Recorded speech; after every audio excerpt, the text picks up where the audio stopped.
for the INBA podcast. And so I've been interviewing a lot of people. I've interviewed 50 people so far for the INBA, and I know you're a total pro TV person. So, Debatable, but yeah. You go live every night. But can you just talk Yes. about, can you talk about what you do? Yeah. So right now I am the 6 and 10 p.m. anchor for KWQC TV6 here in the Quad Cities. It's been an amazing experience so far. This is actually my hometown, the Quad Cities, and KWQC was the station that I watched, my family watched growing up. So it's really cool to be able to do this. Yeah, so I do the 6 and 10 o'clock, as I mentioned. I also host a couple of weekly shows that come on Sundays. One, of course, being Insight, our business show, deals with business dealings in the Quad Cities, local business, corporate, everything in between. And then we host a monthly show called Real Conversations in the QC, which kind of deals with issues in the minority population here in the area and looking for solutions and things like that. So yeah, no shortage of things to do, and it's really fun to do. So. And how often do you do those other shows that you just described? The business one is weekly. Right now it's on hiatus as we kind of retool it and figure it out. But that was weekly, and then Real Conversations is monthly. So that's once a month. And so our next, actually, we just finished recording everything for this episode. That'll air this Sunday. So really cool. Is the Real Conversations, is that a new show? It's been around for a while. There's been some hiatus in that show as well as we kind of retool and figure out who's going to be working on it and what some of the topics are and what some of our external partnerships are getting it on the air. We work with a really fantastic nonprofit called the Lincoln Center here in the Quad Cities that provides a lot of programming and just kind of things to do for an area that is very underserved in Davenport. So they've been fantastic partners in this project. It started about 2020. There was a bit of a break, and then came back in 21, had a little bit of a break. And so we're back now, and yeah, we're full steam ahead with it. And then what kind of topics do you cover for that? Well, it kind of runs the gamut. This past episode, actually the one that's going to air this Sunday, deals with the experience of the Black man in the Quad Cities. Obviously, the Quad Cities is a pretty diverse place for the Midwest, but obviously, Black people are in the minority here, and so just talking about that experience, what it's like. And we talked to people from different generations. So we spoke with, somebody in their 20s, all the way to somebody who is about to be 80 years old, one of the owners of a barbershop in Davenport, a very popular barbershop. So getting those different experiences, getting those different stories, and just kind of hearing about the overall experience. We also talked to some students as well about their experiences growing up and what they expect for their futures and things like that. So yeah, that was our most recent episode, and that'll air again this Sunday. But we've talked about everything from during I believe it was April, which is Minority Health Month. We talked about some of the issues that face minorities in terms of health and what some of the disparities are and what we could possibly do to change that, and what some things are that are happening in the Quad Cities that are aiming to change that. So it's kind of a wide-ranging topic, all kinds of different topics we cover on that show, and it's been really enlightening to learn more about these topics, of course, and then to learn what is being done in our area to kind of fix some of those issues that we talked about. Now, were you the first host of that, or was there somebody previously? There was somebody previously. There was a man by the name of Scooby Mageza, who was one of our sports anchors back in 2020. He actually is now at ESPN, but before he left us, he started this project. It was a very interesting way it began. It started around the George Floyd issue in Minnesota. And Scooby made a fantastic on-air editorial about living in this country as a Black man.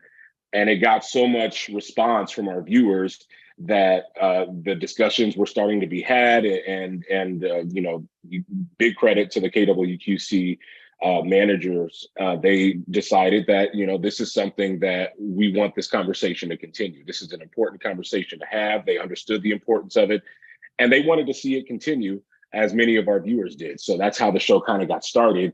Started back in 2021, and it's been going strong ever since. Had he ever spoken about that publicly before?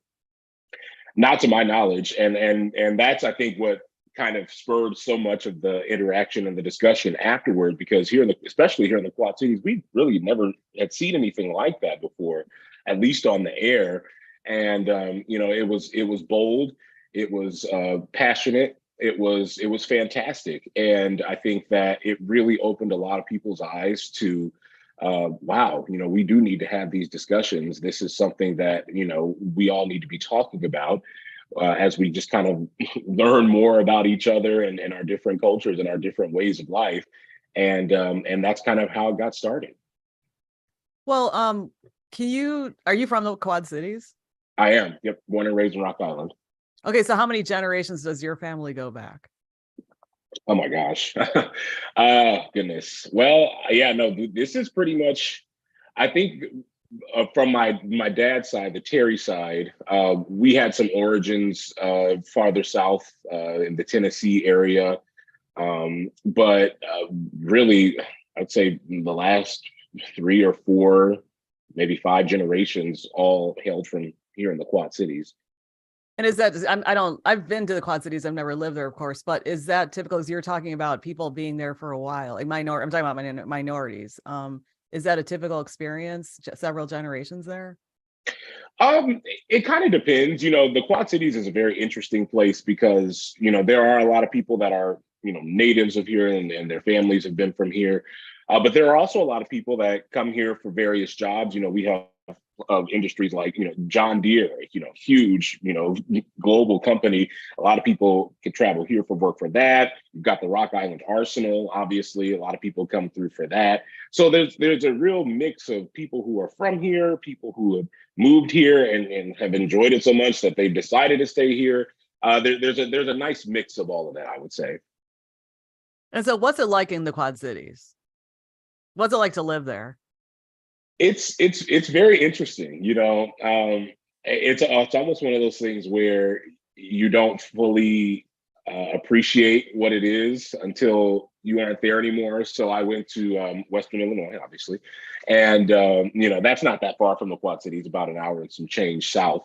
But my experiences in Macomb were fantastic. But it really opened up my eyes to seeing how great the Quad Cities is as a place. There is that diversity, there is that space, as we talked about, to kind of discuss some things and learn new things about different people that you might not have known about otherwise. The Quad Cities as a whole is a very interesting place because you got your Quad Cities, even though technically, depending on who you ask, there's 5 instead of 4, but you've got your Rock Island, Moline, East Moline here on the Illinois side, and Davenport and Bettendorf on the Iowa side. Each town is its own individual, but it really works more as like a kind of collective metropolitan area. If one town doesn't have one thing, the other town has the other, and everything's about 15 to 20 minutes apart. You're not going to usually travel too much farther than 15 to 20 minutes for any commute. And so it really makes it it makes it easy. It's one of those places where we have a lot of things, but we're not a huge city, so it doesn't get too busy or don't get lost in translation, things like that. And there's just a wide variety of people here, and they're all so unique, and it's really awesome to see all the opportunities that they have to put that on showcase, and there are plenty of events that do that here in the Quad Cities. So it's a really fun place to be. And then how's the economy? I mean, when I think of the Quad Cities, I think that maybe it used to be more robust with manufacturing. Sure. Yeah, and that's kind of the trend in a lot of different places, right? You see some of these companies up and relocate and things like that. Overall, I mean, like I mentioned, our main players in our local economy, John Deere, they're still here. the Rock Island Arsenal still here. We do have some other things coming soon. We got an Amazon facility coming here soon, opening, I think, at the end of this year. A couple other food processing plants opening up soon. So the economy is pretty strong here in the Quad Cities, and especially when you talk about rebounding from COVID, which was, of course, something that a lot of people were impacted by, a lot of economies were impacted by. The bounce back from that has been pretty promising to see. That's something that we've discussed on that Insight show that I talked about before. We've discussed that with the Quad Cities Chamber and things like that, and they're impressed with where we are. So the economy is in good shape here. That's good. And what other things do you discuss on that business show? This show, Insight, it's really cool because, oftentimes we'll just get the story of, this business is doing this business is doing that. We might get the numbers here and there, but Insight is the opportunity to sit down face to face with a business owner and learn about their challenges, their successes, how they got to this point, their inspirations. It's a really, when I started doing this show, I really didn't know what to expect. I had never done a show like this before. And, in all honesty, I thought, wow, well, I wonder how interesting this is going to be. When you're just talking about nuts and bolts and business stuff, but it actually evolved into something a lot different than what I was anticipating. And you get those personal stories from these business owners, and you just hear about what they've gone through and why they continue to do what they do. And it's really enlightening. So yeah, we've talked about everything from some of those bigger businesses like Amazon coming to town and what the impacts that's going to have on our economy. We've talked about, we talked to people. There was a show that we did that was all focused on young entrepreneurs. And so we talked to a bunch of teenagers who were, starting businesses while still in high school, and just hearing about their challenges and what's led them to do this and what they hope for their future. So it's kind of, a wide-ranging amount of topics that all deal with business and how it's run. And then about the other show, are there any notable stories that you've done for the other show? For Real Conversations, they've all been really, really enlightening. I would say. Well, like in what way? I mean, what way have they been enlightening? Because you're from there, so. Right. Yeah, and that's the crazy part too. I've been in this market for more than 6 years now. I started right out of college. And one of the things that amazed me was that, even being from here, I still learn so much almost on a daily basis. And, about things that I probably wouldn't have known about. And I'm actually from here. So that's been really cool. I would say if I had to choose an episode of Real Conversations that I really enjoyed, we recently did one kind of along the line of Mother's Day. We talked about, we got a group of parents together, a group of mothers together, and we just kind of had a panel discussion about, why, what it is about parenthood that they love so much, what they love about being a mother so much. We also got to explore the mother and son relationship, the mother and son dynamic. And it was incredible. It was incredible. We had testimonials, myself and a couple of the other guest hosts on the show.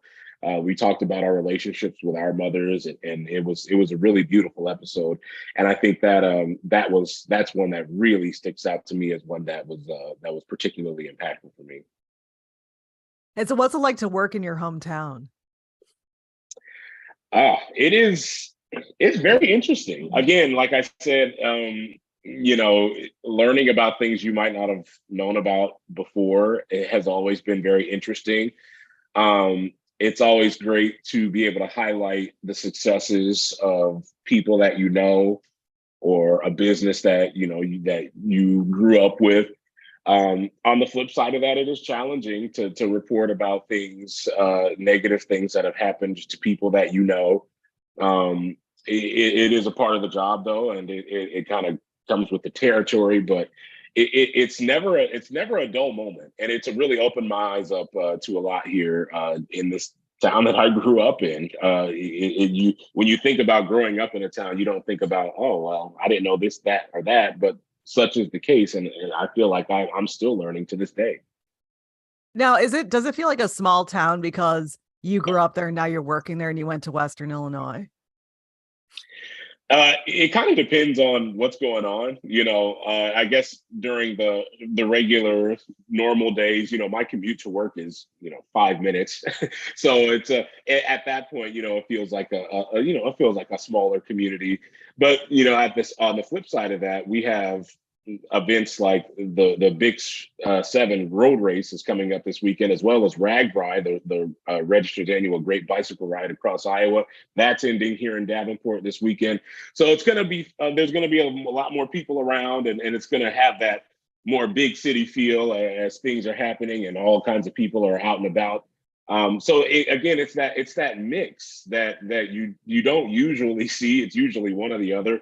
But here in the Quad Cities, you do get a good mix of, small town vibes, but also we've got big events coming through, and that really kind of peps things up around here. Okay, so what's a small town vibe? Because I live in the middle of a huge city.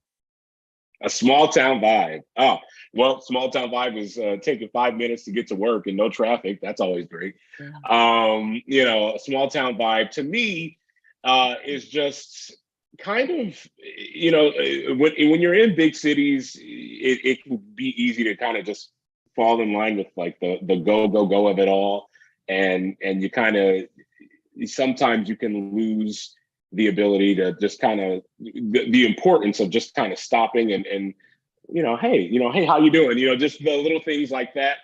And I feel like here you get that you get that small town feeling. You get that you can take a breath. Everything's not on the go. Everything's not rush. There's not a billion people around, and it's nice. It's nice. It's nice to get, but like I said, it's nice to have that mix as well when we have some of these bigger events coming through and we have all the people coming through. There's a nice mix to it here in the Quad Cities. And also, what is it like do you ever go to Chicago or anything? Absolutely. I was just in Chicago this past weekend, actually. Okay. And so what do you think when you go to a big city compared to the smaller one? A lot more busy, a lot busier for sure. A lot louder, a lot quicker, faster pace, which is not a bad thing per se, but it can sometimes be overwhelming, and that's not something that you're going to run into here in a place like the Quad Cities. We have a little bit less than 500,000 people, I think, which is right around when you total up all of the Quad Cities and the surrounding area. That's pretty big, though. That's yeah, and it's one of those things where it's like it's big, but there's 2 million people that live in Chicago, so it's like comparatively speaking, not quite, and it's obviously a lot more spread out too, but. That's just kind of the difference when you talk about, like, if I'm walking downtown Davenport, there's not a line of cars and traffic going by. It's just a lot more calm and a lot more even keel, if you will. But at the same time, like I said, I'm no stranger. I go to Chicago all the time. I'm no stranger to that, and there are perks to that as well, and there are benefits to that lifestyle as well. But here in the Quad Cities, it's a lot more calm and a lot more just even keel, if you will. Okay, so why are you a White Sox fan? That's not typical, because the Cubs broadcast all over the country. That's right. Okay, so that's right. Yeah. How'd that happen? So the easy answer is I don't know, because my dad's actually a Cubs fan as well. But there was just something about the White Sox when I started paying attention to baseball when I was a kid, and I was like, yeah, I kind of like this team. I don't like that team as much. I like this team. And they were just coming off of a World Series title. I wasn't a fan in 2005 when they won, But they had a little bit more going on for them at the time. Such is not the case right now, but I digress. Yeah, that I kind of just swayed toward the White Sox because they were broadcast here in the Quad Cities as well. We get the regional Chicago sports station. We get 670 The Score. We get the majority of the Chicago media here as well, and we're kind of a secondary market in terms of the sports teams. And so I just kind of veered toward the White Sox, and then in 2007, which was the first year that I watched full time, I saw, I think it was April, I want to say 16th. I might be wrong on the date. It was April 2007 when Mark Burley threw his no hitter for the White Sox against the Texas Rangers, and that sold me. So I was in, and I was a White Sox fan ever since, and I still am. So do you ever go to games here? I do. I haven't gotten the chance to this year yet, but I usually try to go to at least a couple games a year at guaranteed rate. It's a fantastic place. I love guaranteed rate. Love being in Chicago, and it's really cool. I was actually, like I said, I was at Wrigley. I was in Chicago last week. I was actually at Wrigley Field for a game there. So I actually made it to Wrigley Field before guaranteed rate this year, which is unacceptable, but we'll just have to go with it. And so okay. So another thing is, you mentioned sports. Now you studied sports, right? I did. Yeah, I was a sports broadcasting major at Western Illinois, and play-by-play was my top goal at the time. And once I was getting closer to graduation, and I was looking for jobs and just trying to find something, it was pretty clear that there really aren't that many opportunities out there for people who want to do that, because there are a ton of people who want to be play-by-play, but the jobs, the opportunities are not that much, and especially for somebody who's just graduating from college. And so I veered a little bit, and I went the news route, but I am still doing play-by-play. I just wrapped up year number 2 of doing play-by-play for the Quad City Steamwheelers, the indoor football league team here in the Quad Cities. That's been a fantastic experience.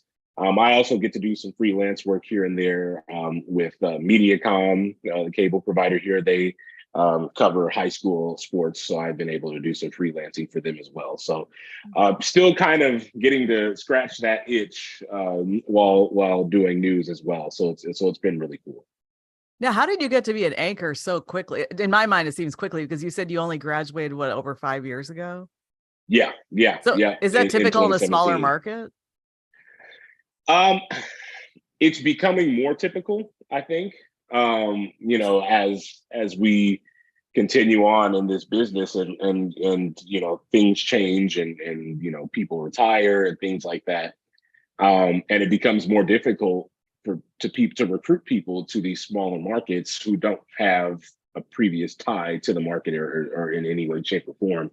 So for me, I think I came in as an MMJ in 2017, and it was quite the experience. But I knew what I wanted to do. I knew I wanted to be on the anchor desk, and so I made that evident. I made that clear. I told my managers at the time that that's what I wanted, and I told them that I was going to work toward it, and I did. And the opportunity just came around when our weekend anchor left at the time, and that was December. So in December, I was named weekend anchor after starting in June.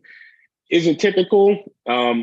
It's a lot. Even in the time frame when I started to now, it's a lot more typical for somebody right out of college to take a weekend anchor job. But at the time, it was a little bit less, but it just was a byproduct of hard work and the opportunity coming at the right time for me, and it all worked out. Well, yeah, and also, I met you offline, and you seem like a very friendly person. You don't strike me as a fake type, and Thank you. Also, you have very good visual presence, so I'm sure that helps in TV. Oh, absolutely. And that was all that all had to be learned, in terms of the TV part. That had to be learned, the visual part. But it's a learning process, and the people that have managed me over time have been patient with me, have been understanding. And as I continue to learn and grow in this business, I'm grateful for all the opportunities that I've gotten so far. So why did you want to be an anchor? How did you know you want to do that and why? So I always say that I was one of those strange kids that watched the news like 7 years old. I remember I would have, like, my parents would have people over and they would pass me in the living room. I'm sitting in front of the TV watching the news, and they're like, is your kid watching the news? Like, what? But that was me. I loved news. I loved just the whole idea behind it. People going out, gathering stories from your community to present to you. It was always something that appealed to me. And like I said, I had more of a sports track in my mind when I went to college, but seeing the opportunities that Western provided for its students, we did 4 live shows a week, and it was one of those things where I jumped into it, and I really didn't know what to expect, and all of a sudden, 6 years later, I'm in a career doing those same things. So it really is, in a way, kind of a dream come true for me to be doing what I'm doing. And yeah, that was from a very long time ago. Those thoughts of doing this started, and it's really cool to be living that out today. Yeah, sorry, I spoke over you before. So you graduated 6 years ago. So it's 2018, 17. 2017. 17. Okay. Yeah. And did you think that when you graduated, did you think you were going to be able to get into the media? I thought I was going to be able to get in. I didn't know where I would be. I didn't. If you would have asked me if I thought I would be evening anchoring at this stage in my career, I probably wouldn't have believed it. But I had an internship that actually was provided through IBA and INBA, and it was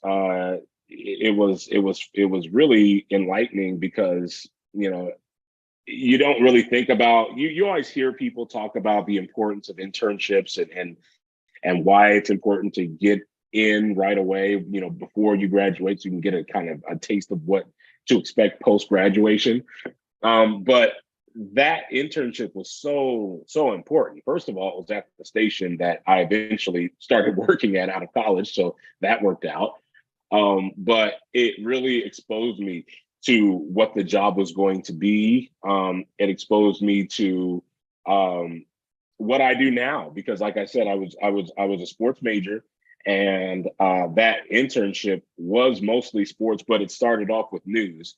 The managers at the time at the station wanted me to have a more well-rounded experience, and so I started in news, and I thought, oh, this is actually really cool. I think I could do this. I could definitely do this. And that's kind of what happened. So had it even not been for that internship, who knows? I might not even be in the position that I'm in right now. So it was very important. But yeah, no, it was one of those things where yeah, those type of experiences, you never know where they might lead you, and thankfully, for my case at least, it's led me to it was a great jumpstart to my career. So do you recommend that people do an internship while they're in college? Oh, absolutely. Absolutely. I mean, if not for anything else, you, as we mentioned, get that real life experience.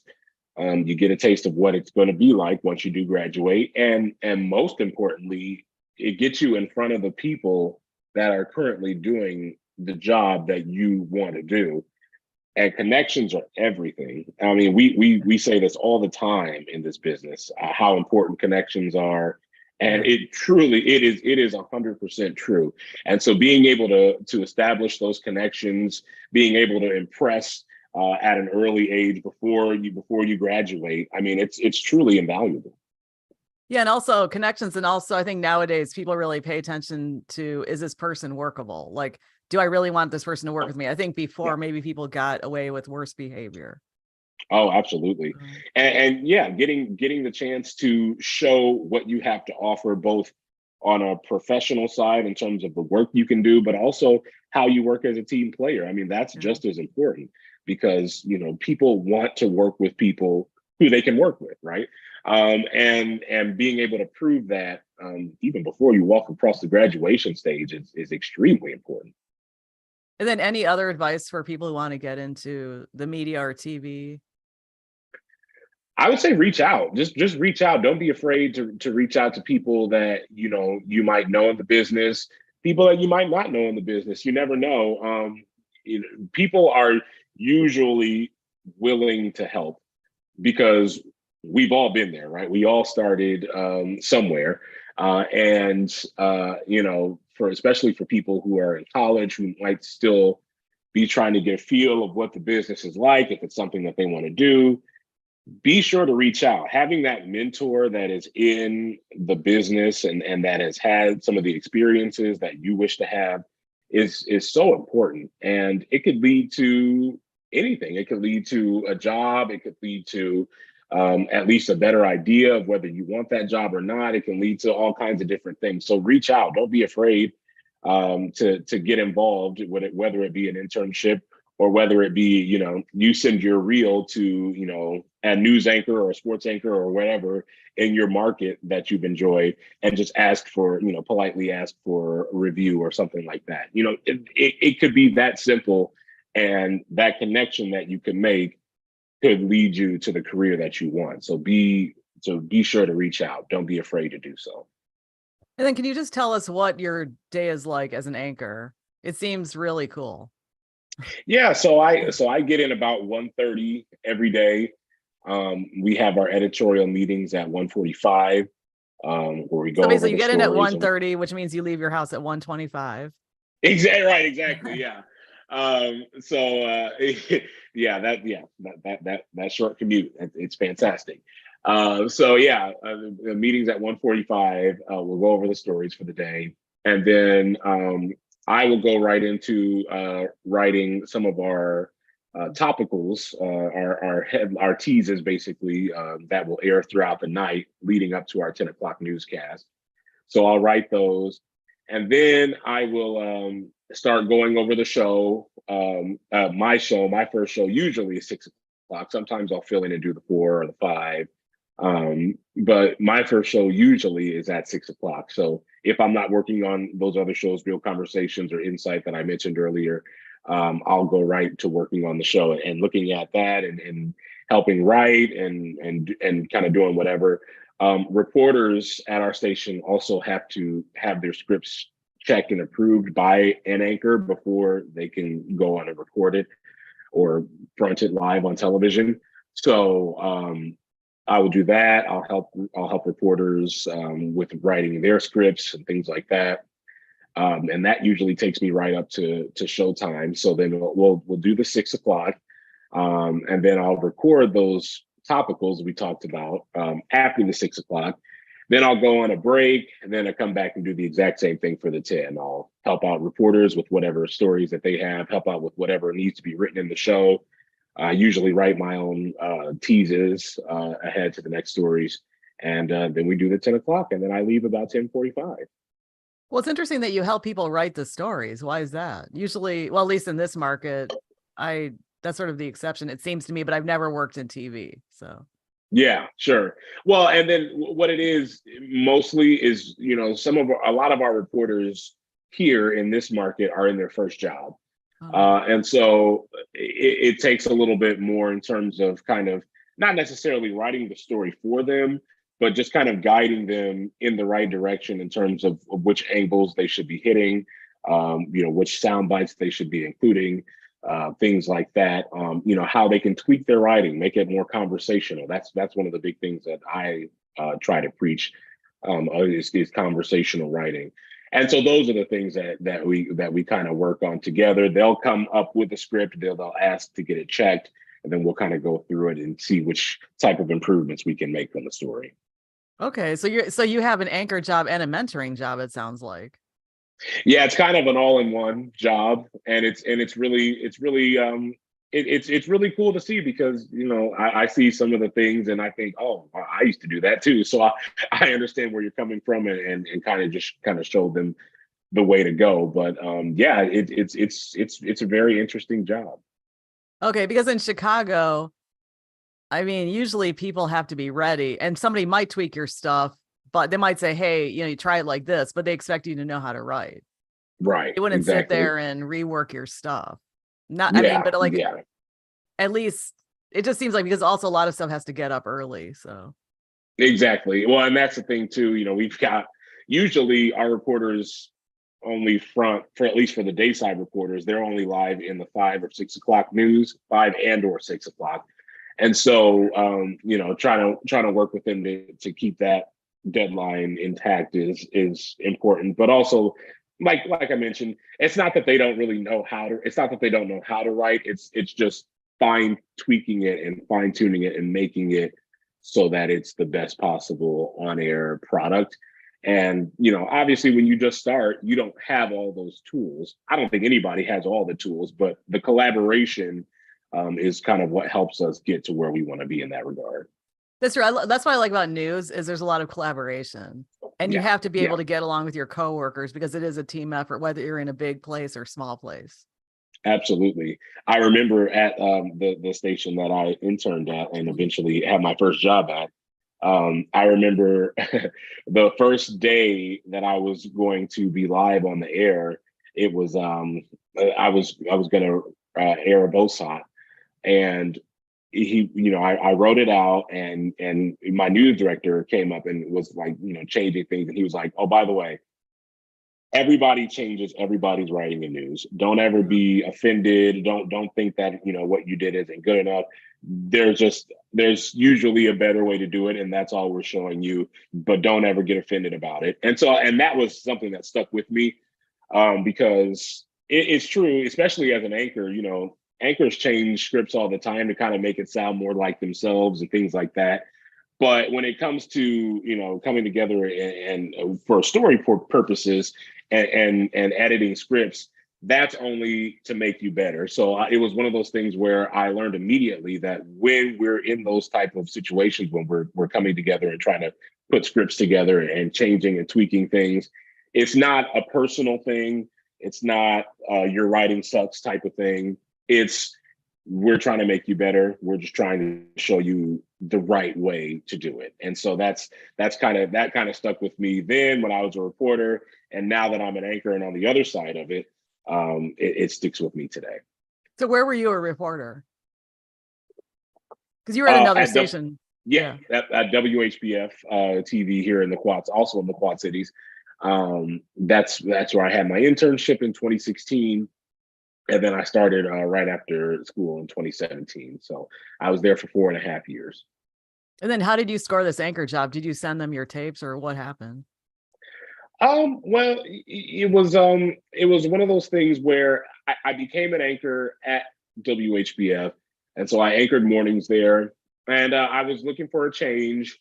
And I was just looking for opportunities. And it just so happened that an opportunity had popped up after I left WHBF. An opportunity had popped up at KWQC. And that was, again, as I mentioned, it was the station that my family watched growing up. It was there was a lot of good opportunity there, I thought, to kind of just grow and improve. And so I started there right after Thanksgiving in 2021. And I was mornings there as well. I was morning anchor there. And just this past September, so coming up on a year, hard to believe, I moved to evenings. So it was another one of those things where the opportunity was there and kind of a right place, right time type of deal. But it's been fantastic. Nice. Yeah, because I interviewed Maggie, who's in she's in Rockford, and she works for the same company. It's Gray, right? Yes. And she said, "Oh my gosh, Gray is really great." I thought, "Wow, okay, I'm filing that away because I know of a couple companies that are really good that people speak highly of." Yeah. No, it's been an interesting ride with Gray. Again, when you talk about being at a legacy station like KWQC, I really didn't know what to expect, and Gray has been from what I see. A good partner. Again, granted, I've been there for a year and some change now, so I haven't seen it all. But people there are happy with Gray, and it seems like they kind of let their stations do what they do, which is always helpful because we're here in these communities. We know what the community likes and what type of things interest them, and it seems like Gray does a good job of allowing that to happen in these markets. Okay, so now because you're from there and people knew you before, do you have an issue with fame now? Do you walk down the street and they're like, "Oh my gosh, I remember." What happens with that? Oh, yeah. I mean, it does happen occasionally, but I enjoy it. It's one of those things where I always enjoy talking to people, especially people that are fans of what we do. And it's really not about being a fan or anything like that. It's about providing a service to people, Yeah. and it's always nice when people appreciate that. Because frankly, as we all know, there's the side of people that appreciate it. There's the side of people that don't appreciate it as much. So it's always nice to hear from people who care about what we do and who enjoy what we do. Okay, so I know you haven't been in the business very long, but what is your view of journalism? I'm asking you this question because you're younger, and when I speak to older people, they've seen a lot of changes. So what do you think? Yeah. I mean, Well, not the business. I mean, like the concept of journalism. That's a good question. I mean, because even in the time that I've been in there have been some pretty interesting changes that I've just kind of seen happen over time. But journalism, it's such an important business, and there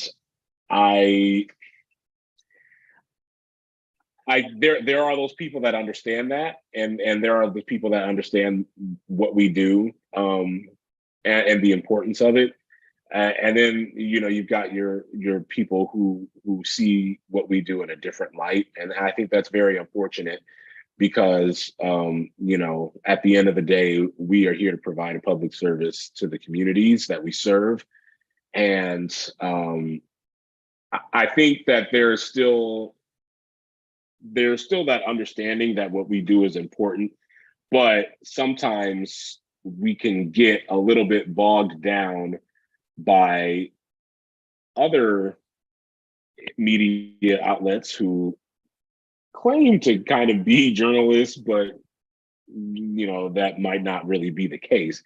So I think that journalists, local journalists, and even some of the national journalists, they kind of bear the burden of that. We all kind of bear the burden of that as a result, and that's unfortunate. But this is a very important industry, and I don't think it's going anywhere. But I do think that there are going to have to be some changes that take place. What changes those are, I'm not sure. But people consume media in different ways now than they did before. So the changes, while I don't know what they're going to be, I'm certainly going to be excited to see what they are as we continue to go along. But it will be interesting because this is still a very important business. It's a very important medium, and it's going to have to adapt to stay alive. So it'll be interesting to see what that adaptation looks like. Yeah, because one thing I've realized recently, especially in the past year, is somebody's got to watch the government at least. I mean, even just going to meetings or just, here in Chicago, there are a lot of shootings. Okay, so looking into that, how they're handling it, and somebody's got to find out, not to quote unquote get the government, but just to report on what's going on.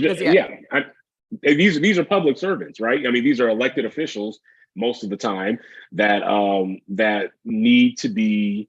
We need to know what they're doing, right? Because we elected them, and they serve us. So I mean, it's incredibly important to have journalists, on the ground journalists, keeping track of what is happening and making sure that the public is knowing of it.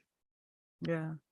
So anything else that you'd like to share? Because I know you've been interviewed before, briefly at least, but I mean, did you when you left school, did you imagine yourself doing so much within such a short time? No, Not at all. I didn't know what to expect, to be honest. But I didn't expect to be where I am today. I didn't expect to be anchoring evenings this soon. I really didn't even expect to still be in this market. But it's just one of those things where I went into it with no expectations and just let the chips fall where they may, let things happen the way that they're supposed to happen. And I think that what's happening right now is exactly what should be happening. I'm very happy with where I am, and I'm very proud to be working the job that I am in the position that I am. And that's, of course, in terms of news, while also still getting to do play-by-play. I feel like I'm one of the luckiest people in the world in that regard, that I still get to do both of my dream jobs, if you will. And yeah, it's just been an amazing ride so far. And then, do you only do TV? Do you ever do radio stuff? I've never gotten to do radio, and So you don't promote what you're doing on a radio station. Like, you don't say, "Hey, we're gonna talk to these people." Oh, somebody should do that with you. They should have you as a guest. I know. I would love to do radio, honestly. That's one of the things that I never really got to. Not even in college, I never really got to do too much radio. And so I've announced a couple games on the radio, but nothing too serious, nothing too regular. And so yeah, I would love to be involved in radio at some point in some way. I feel like that would be a really cool thing to do. Well, do you have a news talk station in your area? We do. Yeah, we do. We have a couple of them, actually. So yeah, you should try to get on just to talk, like the special, even the special shows that you're doing. You can promote that. Come on. You should go on the show. See, I'm your agent, so I think that'd be good. Tell your people. I need one. Yeah, tell the people at your station. Yeah. Okay, now is there anything like, okay, I remember at the INBA conference, there was a special. It wasn't just special. It was just a discussion about. It wasn't just about minority issues, but it was about various things from a different perspective, not the typical perspective in media. Is there anything you want to share about that? Yeah, I mean, that was a really, really great discussion about just diversity in newsrooms and how to make newsrooms more diverse as a collective, as a whole. And it was great to hear from the folks that we heard, because we had different perspectives in each of the people that were on that panel. I mean, you got from somebody who's working in Chicago to somebody who's worked in various newsrooms over many years, and it was really cool to see kind of where we've come in as far as that goes, because I think it's pretty clear that newsrooms are a lot more diverse now than they were, once upon a time. But also figuring out kind of where we still have to go with some of this diversity, and kind of making newsrooms a more inclusive place. And like I said, we've come a long way, I feel, even just in the time that I've been doing this. And so it's really been positive to see. I hope we continue to see it. And yeah, I mean, it's in terms of the newsrooms that I've worked in, at least the newsroom that I'm in right now. Like I said, doing a show like Real Conversations in the QC, I did not expect that I would ever be a part of a project like that here in the Quad Cities. It's something that's never been done around here before, at least not on as regular a basis as we're doing it now. And it's really great, and it's really reassuring to see that there are people out there that are interested in this conversation. That much we know, but at least that there are people in these managerial positions that are interested in seeing this conversation continue on a platform that it deserves. And that's been fantastic to be a part of. So it's one of those things where we're continuing to work at it, and there's still work to be done, but it's been pretty encouraging so far what we've seen. Now, are we able to view that video of the sportscaster who went to ESPN? Are we able to view that online? His sharing? We are. There is. I know. I couldn't tell you exactly where it is, but it lives out there. It's on our, most likely on our KWQC.com website.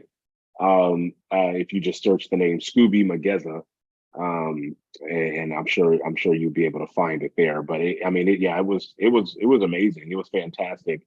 I'm sure it's on his social media pages as well if you wanted to check that out. But yeah, it was truly inspiring, and it inspired this series that still goes on today. So very important indeed. So, anything else you'd like to share that we didn't cover? So to, help the younger people or anybody. Yeah, we did. We covered a lot. Well, No, actually, I one mean question. yeah. Oh, no, I'm sorry. One question I do have that I forgot to ask is, do you ever meet anybody who goes from a larger market to the Quad Cities? They've downsized, or is it always up? Is it always small to large? I would say 99% of the time it's the opposite way, Okay. but every now and then you will come across somebody who is working in a larger market and decided to kind of come down. And usually it's for family reasons. Usually it's because they want a bit of a slowed down pace, just in life in general. And it's very interesting because I always tell people, market size. I understand the appeal of wanting to be in a bigger market, but market size really shouldn't be your determining factor in a job that you're going to choose. The determining factor should be the station and the people that you work for. Do those people's and those organizations goals, and do they align with yours? Are Also, they I think good that people to work with? Things like that. also the pay is part of it too, because some people have Pay told as me that. well, absolutely. Yeah, because I heard that Gray increased their pay, but some places barely pay a livable wage, so it's very hard to stay in a certain place. But I'll just tell the people Absolutely. out there, Chicago covers a lot of crime and violence. So if you want to be a Mhm. reporter in Chicago, that's something to consider. Yes, yeah. I mean, there will never be a shortage of a story. That much is for certain. Yeah. And I think, and especially in a huge place like Chicago, literally a top three place in terms of markets in this country. You're gonna get a lot when you have that many people. You're gonna get your crime stories, of course, but you're also gonna get a lot of diversity. You're going to have a lot of different diverse stories to tell. Yeah. That's why markets like Chicago are in-game goals for so many people, is because, obviously, except for the people who actually live there or from there, markets like that are goals for people because there is so much going on and there are so many different stories to tell, and there will never be a dull moment when you're reporting in a market of that size. So But breaking it's news is definitely, often crime. I'm just telling people that because I know, yeah, because I work in yeah. news. Breaking news is often Oh, crime. yeah. And if you're a reporter, chances are you're going to be covering that unless you work in a certain station or a certain day part. Right, right. Yeah. And Overnight that's, shootings, overnight yeah, shootings, overnight carjackings. yeah. And that's part of it. And, we have some of that here, not obviously anywhere near the extent that Chicago has it, but, we do have those crime stories when you first start, because it was interesting when I was at the INBA conference, a few months ago. And one of the interesting things that I was hearing from a lot of the students there was, I want to be, a lifestyle reporter. I want to, do like lighter stories, things like that. And that's fine. That's fine to have that goal, but odds are you're most likely going to have to start in some way, shape, or form as a general assignment reporter Yes. if that's the track that you want to go. And that's going to involve some crime. That's going to involve some tragedy. It's going to involve some not so nice things. So I guess be prepared for that, because it can be taxing. It can weigh heavy on you, and especially if it's not something that you want to do, long term in terms of your career. It can be a lot. So I guess just have that in mind, when you start to apply, and when you potentially find a good starting job. There are people, I know a lot of people who have made that cross from general assignment reporting to lifestyle reporting, lifestyle hosting. And so it's doable, but you are going to have to deal with some things that you might not want to deal with at first. So just kind of have that in mind. Yeah, and also if people want to do lifestyle, they can do the other stuff. Just start a stream or start a YouTube channel or Vimeo or something, or even on your social media, TikTok or whatever, and do your Yeah. lifestyle. But it is really hard to get lifestyle because I've even not even lifestyle, but I've just pitched like more feature-ish stories to my boss for radio, and he's like, no, no, no. It's constant no. Hmm. Like, what's the news hook? Hmm. Da da da. So I'm like, Yeah, okay, exactly. And that's how it goes in the beginning. So yeah. yeah, just be ready for that and be prepared. One of the things too, in terms of getting yourself ready for a job, um, I find it so interesting that a lot of people who start in news now don't watch the news.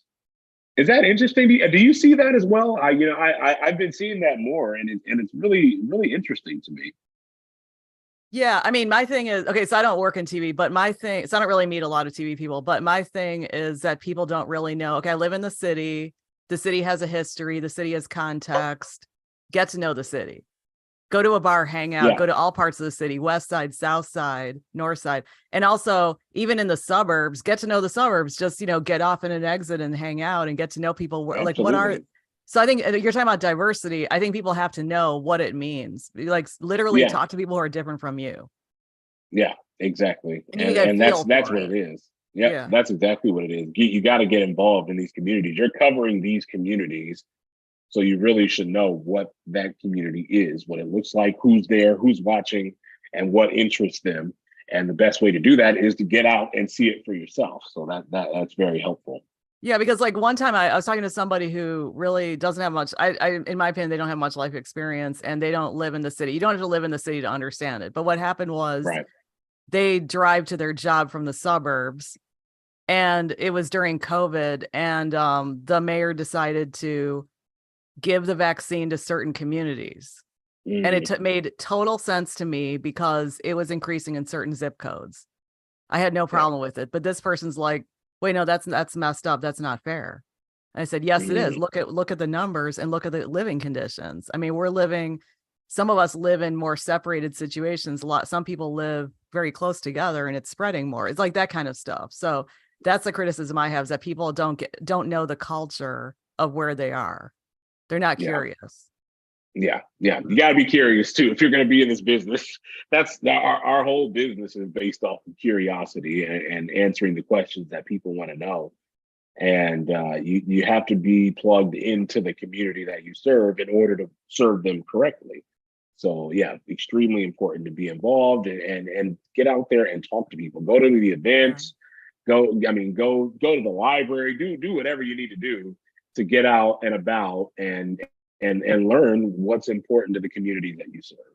But no, I have a question though. Do you think that if somebody is not of a subculture or like, a certain culture, do you think it's okay if they report on those areas? I mean, if they get to know the people and so forth?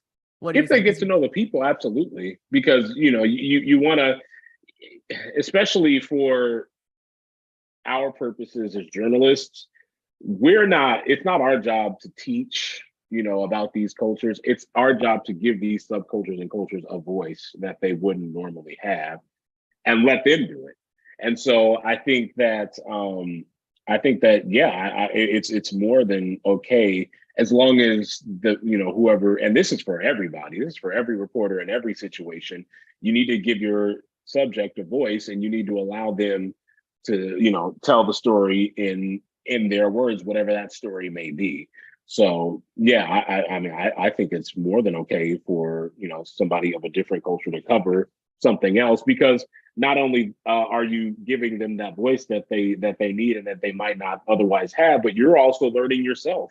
You're learning as you go. You're learning as you cover it, and so so it's also a really good opportunity, a self opportunity to kind of learn about different things. Because you're saying that in the Quad Cities, some voices maybe weren't covered historically. So I'm Sure, just, yeah, and that's is it and because that's those people everywhere, weren't right? going Yeah, there or what was going on? just in general. I mean, some of these things, like I said, there are some that I didn't even know about before covering them. And such as the same you could imagine would be the case for people who are watching the news and might not know about a certain group that is doing this in the community for various people and things like that. So it's a big learning opportunity either way, both for the viewer and for the reporter in some cases. But yeah, I mean, it's just one of those things where, you know, historically there are certain people in certain communities that have not had that voice, not been allowed to, you know, for whatever reason, not been allowed to have that voice out there and kind of talk about what they do and what they're about. And so it's really nice to be able to see that nowadays. Okay, so anything else? I know I asked you this a few times previously. No, I mean, I think we pretty much covered everything. I think that, you know, like I said, this business it's a very exciting time in this business because of the various changes that we're going through. It's going to be very interesting to see where it all shakes out. But in terms of people who are potentially thinking about joining this business, I would say it's definitely something that you should look into. Again, reach out to people if you have any questions about it, if you want to learn more about it. But it's a very interesting time to be in this business. Oh yeah, and how about financially? Like if people are starting in a smaller market, how do they financially cut it? Well, and that's one of the things too that I always talk to people about. I'm like, honestly, I can't relate to most of those people because, you know, I started and I didn't make a lot of money when I first started, but I was at home. So I was able to be at home. I didn't have to have, you know, all this money for all these expenses. I paid some expenses, but not nearly as much as I would had I been on my own. So it's doable. It is doable most of the time.